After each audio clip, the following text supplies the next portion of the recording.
Assalamualaikum warahmatullahi wabarakatuh. Kita akan lanjutkan belajar muatan IPS tentang peristiwa-peristiwa penting seputar proklamasi kemerdekaan. Sebelum belajar, kita awali dulu dengan membaca basmalah, oke? Bismillahirrahmanirrahim. Nah, anak-anak sudah pernah mendengar kata proklamasi kemerdekaan? Oke, proklamasi ini menjadi sejarah yang sangat penting bagi Indonesia. Karena apa? Karena dengan adanya proklamasi kemerdekaan ini dibuktikan bahwa disinilah puncak perjuangan bangsa Indonesia melawan penjajah. Dengan proklamasi ini, maka Indonesia sudah terbebas dari para penjajah. Sekarang, apa saja peristiwa-peristiwa penting seputar proklamasi itu? Yang pertama, adanya pembentukan BPUPKI. Apa sih BPUPKI itu? BPUPKI adalah Badan Penyelidik Usaha-Usaha Persiapan Kemerdekaan Indonesia atau Deukroetsjunbi Chosakai. Awalnya karena akhir tahun 1944 pada Perang Pasifik, Jepang itu merasa semakin terdesak. Akhirnya Jepang memberikan janji kemerdekaan kepada bangsa Indonesia. Nah, BPUPKI ini dibentuk oleh Letnan Jenderal Kumakichi Harada pada tanggal 1 Maret 1945. Dan diketuai oleh Dr. Rajiman Widyodiningrat. Tugasnya adalah menyelidiki berbagai kebutuhan untuk membentuk negara yang merdeka. Jadi sebuah negara itu kalau sudah merdeka mereka butuh persiapan juga. Membentuk sebuah negara itu butuh persiapan. Makanya dibentuklah BPUPKI.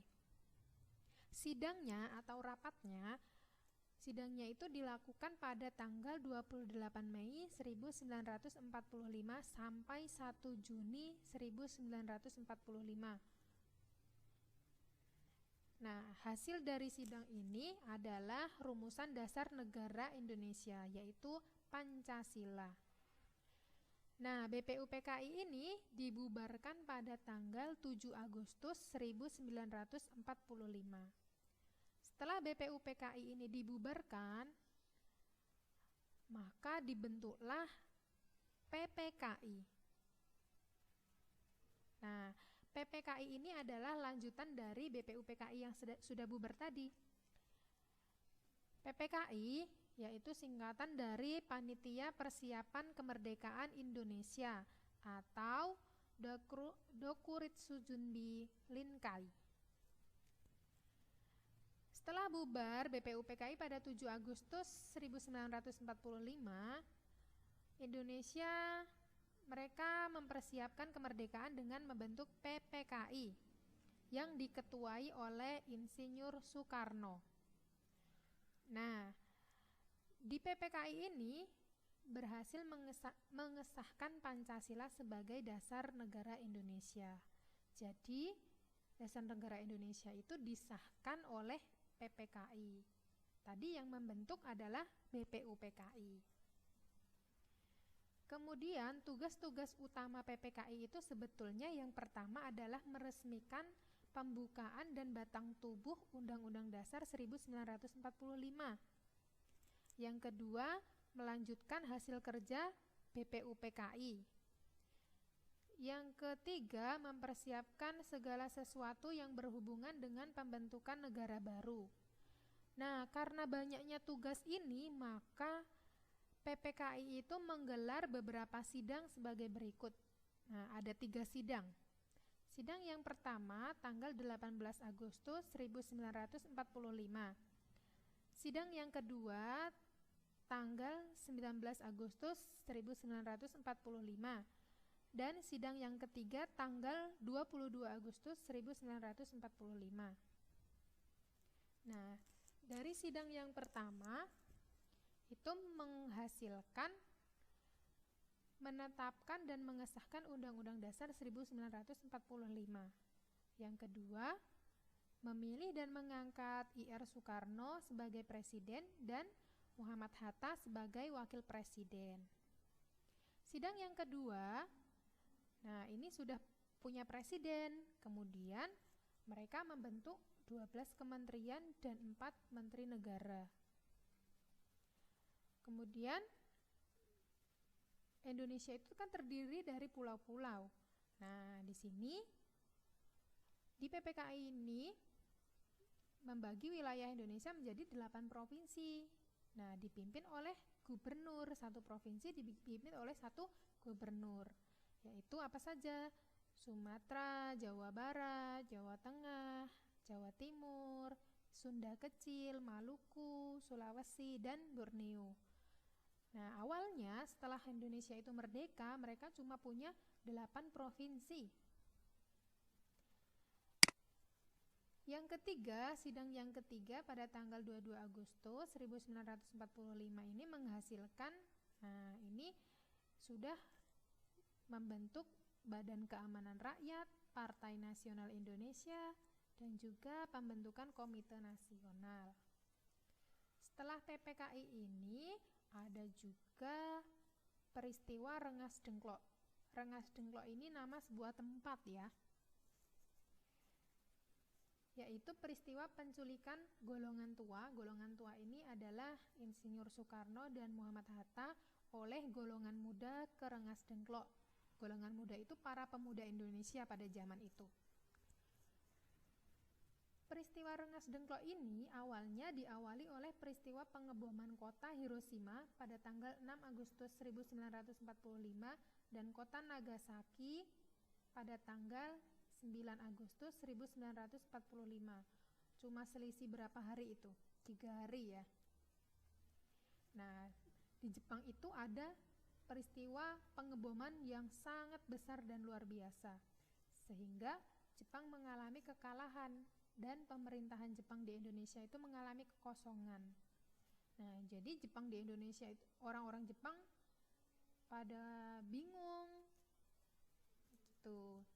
Sehingga golongan muda, para pemuda Indonesia itu mendesak pengen cepat-cepat agar Indonesia itu segera melaksanakan proklamasi kemerdekaan. Ayo segera diproklamasikan gitu.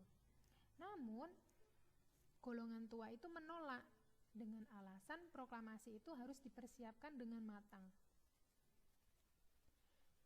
Nah, tetapi golongan muda tetap ingin segera diproklamasikan. Golongan muda itu tidak setuju kalau harus ditunda. Kemudian mereka berinisiatif menculik I.R. Soekarno dan Muhammad Hatta, dibawa ke Rengas Dengklok dengan tujuan agar mereka fokus dan tidak terpengaruh oleh pemikiran yang lain. Jadi agar mereka itu pengen I.R. Soekarno dan Muhammad Hatta fokus untuk mempersiapkan kemerdekaan Indonesia saja.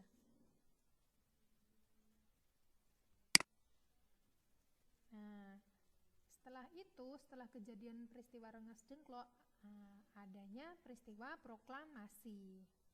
Proklamasi ini terjadi pada tanggal 17 Agustus 1945. Pada jam 10 pagi, I.R. Soekarno dan Muhammad Hatta membacakan naskah proklamasi kemerdekaan Republik Indonesia, di mana di Jalan Pegangsaan Timur nomor 56 disaksikan oleh rakyat Indonesia. Jadi ini di Jakarta ya. Nah, tokoh-tokoh yang berperan pada saat proklamasi yaitu ini ada S. Suhud dan Latif Hendra Ningrat, yaitu mereka yang mempersiapkan tiang bendera dan mengibarkan bendera merah putih. Nah, kalau bendera merah putih itu dijahit oleh siapa? Ya, betul, oleh Ibu Fatmawati. Ibu Fatmawati adalah istri dari I.R. Soekarno. Kemudian pada saat proklamasi itu, setelahnya ada mereka itu mengibarkan bendera merah putih, kemudian menyanyikan lagu Indonesia Raya yang diciptakan oleh W.R. Supratman. Nah, seluruh kegiatan proklamasi ini disiarkan langsung ke seluruh Nusantara melalui Radio Republik Indonesia. Nah, setelah proklamasi, apakah Indonesia itu sudah aman dan damai? Jadi setelah proklamasi itu, apakah Indonesia itu sudah menjadi Indonesia yang sekarang? Yang sudah tidak ada penjajah lagi? Sudah tidak ada pemberontakan lagi? Nah, kita perhatikan penjelasan berikut dengan seksama. Pelajaran kali ini, kita akan belajar tentang peristiwa-peristiwa heroik setelah kemerdekaan. Setelah penyebaran berita proklamasi di berbagai daerah di Indonesia, muncullah berbagai tindakan heroik untuk merebut kekuasaan dari tangan Jepang. Peristiwa heroik yang pertama, insiden bendera di Surabaya. Insiden bendera di Hotel Yamato, Tunjungan, Surabaya, terjadi pada tanggal 19 September 1945. Orang Belanda mengibarkan bendera merah putih biru di atap hotel. Rakyat marah, kemudian rakyat menyerbu hotel untuk menurunkan bendera tersebut. Rakyat merobek warna biru pada bendera dan mengibarkan bendera merah putih kembali. Peristiwa heroik yang kedua, pertempuran 5 hari di Semarang. Pertempuran ini terjadi antara Jepang dengan pejuang Indonesia pada tanggal 14 sampai 18 Oktober 1945 di Semarang. Pasukan Tentara Keamanan Rakyat atau TKR dan para pemuda berjuang menghadapi tentara Jepang yang bersenjata lengkap. Untuk mengenang pertempuran ini, pemerintah membangun sebuah monumen bernama Tugu Muda. Peristiwa heroik yang ketiga, pertempuran 10 November 1945. Pertempuran ini terjadi di Surabaya. Pertempuran ini dilatar belakangi tindakan sekutu atau pasukan Inggris yang membebaskan tawanan perang secara sepihak. Sekutu juga memerintahkan agar rakyat Surabaya menyerahkan senjatanya. Selain itu, peristiwa tewasnya Brigadir Jenderal AWS Malabi tanggal 30 Oktober 1945 memunculkan kemarahan sekutu. Tanggal 9 November 1945, Mayor Jenderal E.C. Masearch memberi ultimatum kepada rakyat Surabaya dan pemimpin Republik Indonesia untuk menyerah. Ancaman ditolak, sehingga sekutu melancarkan perang besar-besaran. Tanggal 10 November 1945, Kota Surabaya dibom dari pesawat udara, kapal perang, dan tank Inggris. Tokoh pemuda Surabaya, Bung Utomo, berpidato berapi-api untuk membakar semangat rakyat Surabaya. Kota Surabaya dapat dipertahankan selama 3 minggu hingga akhirnya pejuang Surabaya menyingkir ke kota luar dan melakukan perang gerilya. Pertempuran rakyat Surabaya melawan sekutu tanggal 10 November 1945 diperingati sebagai Hari Pahlawan. Peristiwa heroik yang keempat, pertempuran Ambarawa. Pertempuran ini terjadi pada tanggal 20 November sampai 15 Desember 1945 di Ambarawa, Jawa Tengah. Pertempuran ini dilatar belakangi oleh tentara sekutu yang melanggar perjanjian keamanan untuk melucuti senjata tentara Jepang yang sudah kalah di wilayah Jawa Tengah. Tanggal 26 November 1945, pemimpin pasukan TKR, Letnan Kolonel Isdiman, gugur. Sejak saat itu, pimpinan diambil alih oleh Kolonel Sudirman, seorang Panglima Divisi 5 Banyumas. Berkat taktik jitu yang diterapkan oleh Kolonel Sudirman, pasukan TKR dapat memukul mundur pasukan sekutu pada tanggal 15 Desember 1945. Oleh karena itu, pada tanggal 15 Desember diperingati Hari Infanteri.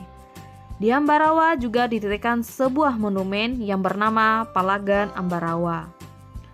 Peristiwa heroik yang kelima, pertempuran Medan Area. Pertempuran ini terjadi pada tanggal 10 Desember 1945. Latar belakang pertempuran ini yaitu pasukan sekutu dan pasukan Nika mempersenjatai para tawanan dan membentuk pasukan Medan Batalion Knil. serta melarang rakyat membawa senjata. Akhir dari pertempuran ini, sekutu belum berhasil diusir di medan. Peristiwa heroik yang keenam, Pertempuran Margarana. Pertempuran ini terjadi pada tanggal 18 November 1946 di Bali. Letnan Kolonel I Gusti Ngurah Rai dibujuk oleh Belanda untuk bekerja sama mendirikan satu negara boneka di wilayah Indonesia bagian timur. I Gusti Ngurah Rai menolak ajakan tersebut dan melakukan perlawanan. Akhir dari pertemuan I Gusti Ngurah Rai gugur bersama pasukannya. Saat ini, nama I Gusti Ngurah Rai diabadikan menjadi sebuah bandara di Bali. Peristiwa heroik yang ketujuh, Bandung Lautan Api. Tanggal 21 November 1945, tentara sekutu mengeluarkan ultimatum pertama untuk mengosongkan Bandung bagian utara. Peringatan ini tidak dihiraukan oleh para pejuang Indonesia.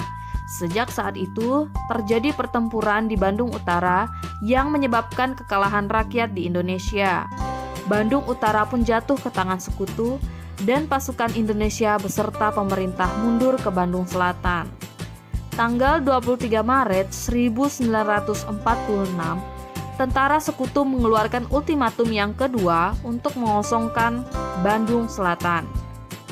Demi keamanan dan keselamatan rakyat, pemerintah Indonesia memerintahkan TRI atau Tentara Republik Indonesia dan para pejuang untuk mengosongkan Bandung Selatan. Belum ditinggalkan, Bandung Selatan dibumi hanguskan atau dibakar agar tidak dapat dipakai oleh musuh. Meskipun demikian, para pejuang tetap melawan sekutu dengan taktik gerilya. Peristiwa itu dikenal dengan nama Bandung Lautan Api.